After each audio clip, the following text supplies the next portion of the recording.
Hello दोस्तों, सार्थक studies point में आप सभी का स्वागत है। मैं आपको इस वीडियो में बतलाने वाला हूँ घोष वर्ण, घोष वर्ण और अघोष वर्ण। घोष वर्ण और अघोष वर्ण मैं आपको इस वीडियो में पूरा समझा कर बताने वाला हूँ अपने नोट से एकदम अच्छी तरह से। तो आप इस वीडियो को पूरा देखिए और आप इसको पूरा समझ जाइएगा, घोष और अघोष वर्ण।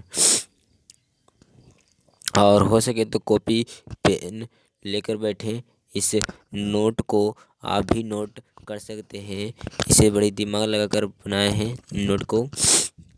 तो देखिए, घोष वर्ण किसी वर्ण किसी वर्ण का किसी वर्ण का किसी वर्ण का तीसरा किसी वर्ण का तीसरा, चौथा और पांचवा वर्ण घोष वर्ण किसी वर्ण का तीसरा, चौथा, पांचवा वर्ण सभी स्वर वर्ण य र ल व तलबिस य र ल व ह को घोष वर्ण कहते हैं। फिर से, घोष वर्ण किसी वर्ण का, ये वर्ग नहीं है, वर्ण है। घोष वर्ण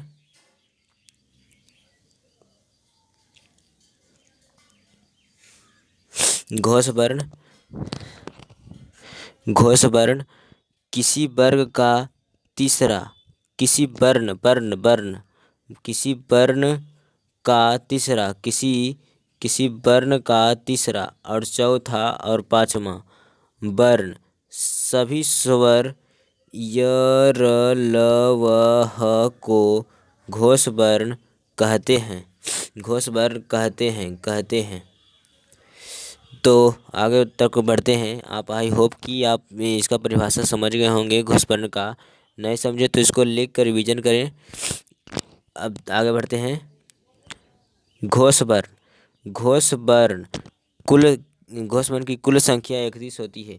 घोष वर्ण की कुल संख्या 31 होती है। अब देखिए, अघोष वर्ण किसे कहते हैं? अघोष वर्ण किसे कहते हैं? किसी वर्ण का पहला, दूसरा वर्ण किसी वर्ग का पहला, दूसरा, तलबिसा, मूर्धन्यसा, दंडिसा को अघोष वर्ण कहते हैं। अघोष वर्ण किसी वर्ण का पहला, दूसरा वर्ण, तलबिसा, दंडिसा, मूर्धन्यसा, दंडिसा को अघोष वर्ण कहते हैं। अघोष वर्णों की कुल संख्या 13 है। अघोष वर्णों की कुल संख्या 13 है। संगम उच्चारण के, अब संगम किसे कहते हैं? उच्चारण के मध्य अल्पकालिक मौनावस्था या विरामावस्था को संगम कहते हैं। संगम किसे कहते हैं? उच्चारण के मध्य कल्पकालिक मौनावस्था या विरामावस्था को संगम कहते हैं। मौनावस्था या विरामावस्था, जैसे कि मौनावस्था या विरामावस्था, जिसे थोड़ा मुंगेर देखिए, एग्जाम्पल को देख के समझते हैं। मुंगेर जिला स्कूल शहीद चौक पर स्थित है। मुंगेर जिला स्कूल शहीद चौक पर स्थित है। तो यहाँ पर 3 जगह ठहराव आ रहा है। विरामावस्था मतलब कि संगम। यहाँ पर देखिए, पहला यहाँ पर आ रहा है मुंगेर जिला स्कूल, मुगेरजला स्कूल शहीद चौक पर स्थित है। 3 जगह आया यहाँ पर। तो आगे बढ़ते हैं। अनुतान। अब अनुतान एग्जाम्पल को देख कर समझ गए होंगे संगम की क्या मतलब कि संगम की परिभाषा का मतलब क्या होता है। इसको रिवीजन करके समझें और इसको नोट कर लें कॉपी पेन में। अनुतान किसे कहते हैं? किसी ध्वनि की स्वर लहरी में उतार चढ़ाव को अनुतान कहते हैं।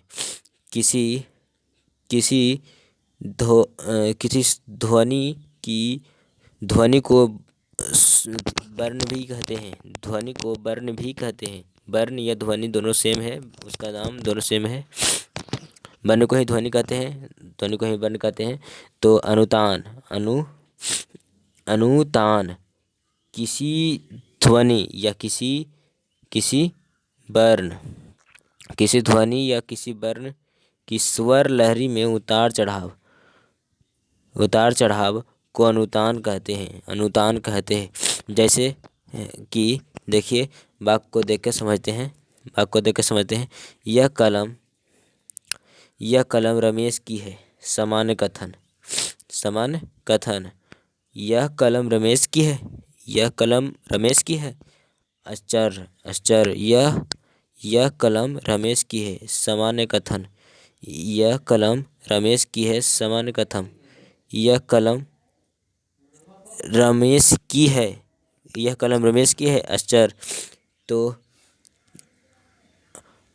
आई होप कि आप